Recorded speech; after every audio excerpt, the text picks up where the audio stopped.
Simalungun. Nah, gondrang si pitu-pitu ini adalah alat musik tradisional khas Batak Simalungun, Sumatera Utara.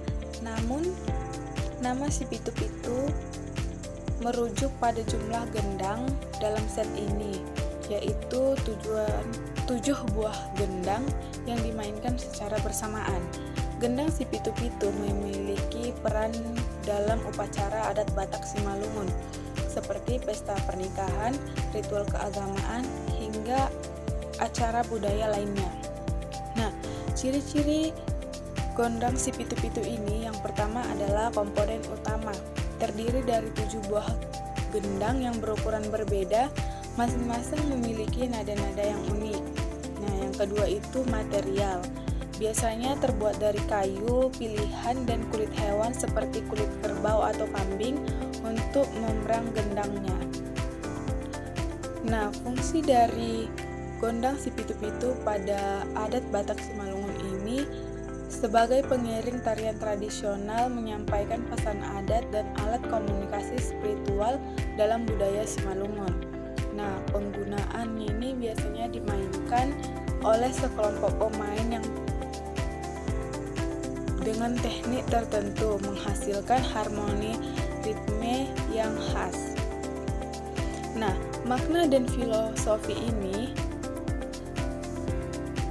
adalah gondang si pitu-pitu bukan hanya alat musik, tetapi juga memiliki nilai filosofis yang mendalam, seperti gendang melambangkan keselarasan dan kebersamaan masyarakat pada budaya Batak Simalungun dalam menjalankan adat dan kehidupannya sehari-hari. Penggunaan gondang si pitu-pitu ini menentukan kekayaan budaya dan tradisi masyarakat Batak Simalungun yang terus dilestarikan hingga pada saat ini. Halo semuanya, di sini saya akan menjelaskan mengenai alat musik dari Batak Simalungun, yaitu ogung. Nah, apa sih ogung ini? Ogung merupakan alat musik tradisional dan termasuk dalam kategori alat musik perkusi. Ogung atau lebih dikenal dengan gong itu umumnya memiliki kemiripan dengan alat musik gong milik suku lainnya. Alat musik ini terbuat dari tembaga, kuningan, atau besi. Ogung terbagi menjadi 2 bagian, yaitu ogung sibanggaran dan ogung sietekan. Ogung sibanggaran artinya gong besar dan ogung sietekan artinya gong kecil. Yang membedakan kedua gong ini hanyalah bahannya. Nah, alat musik ini dibuat dengan cara dicetak dan dipatri menjadi bentuk khusus. Kerahnya memiliki 2 lubang dengan diameter kurang lebih 5-6 cm. Tujuan dari lubang tersebut adalah untuk memasukkan tali dibentuk menjadi simpul tali. Tujuan dari tali ini adalah untuk menggantungkannya pada 2 buah peniti atau paku pada pohon yang berfungsi sebagai dudukan pada alat musik ogung ini. Nah, ogung ini dimainkan dengan cara dipukul dengan tongkat atau tonjolan di tengah ogung itu yang dipukul. Nah, dimana tonjolan ogung ini dia itu terletak di tengah-tengah ogung sehingga menimbulkan getaran dan mengeluarkan suara. Nah, ogung ini berperan sebagai pembawa tempo untuk Guar Simalungun Ensemble. Nah, ogung merupakan bagian yang tidak terpisahkan dari berbagai upacara adat seperti pernikahan, kematian, panen, komunikasi, mengumpulkan orang dalam keadaan darurat atau mengumumkan peristiwa penting. Nah, sekarang kita masuk ke gondrang si 22. Nah, kenapa disebut gondrang si 22? Karena gondrang ini terdiri dari 2 gendang. Nah, gondrang si 22 ini mempunyai balok kayu atau badan gondrang yang dilubangi sebagai selaput dan ruang resonansi. Dan bagian atas gondrang ditutup dengan selaput yang terbuat dari kulit kambing atau kancil. Nah, gondrang si 22 biasanya dibawakan oleh ensemble.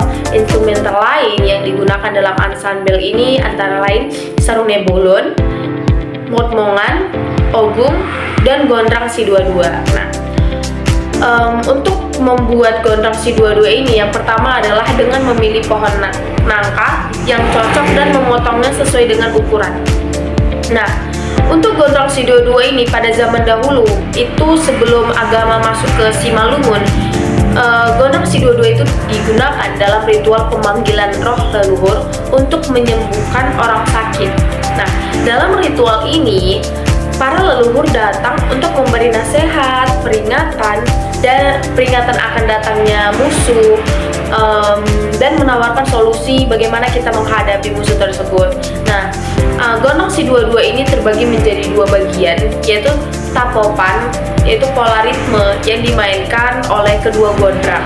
Nah, dan sitinkajon atau biasa disebut siung bakong adalah suatu pola irama yang dimainkan oleh dua buah gonglan yang mempunyai irama tersendiri. Nah, salah satu gondrang menyampaikan ritme dasar, yang lainnya disebut pangunbak atau paninka.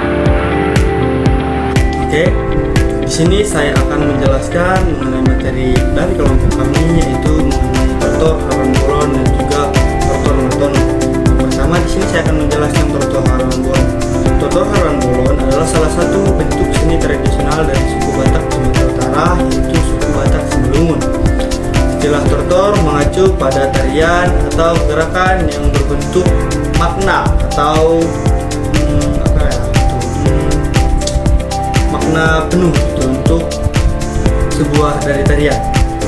Sementara haron bolon adalah sebutan untuk suatu acara atau upacara penting dalam budaya Batak seperti pesta adat ataupun perayaan besar. Dan juga tortor haron bolon ini sering dilakukan pada zaman dulu itu untuk menyambut hari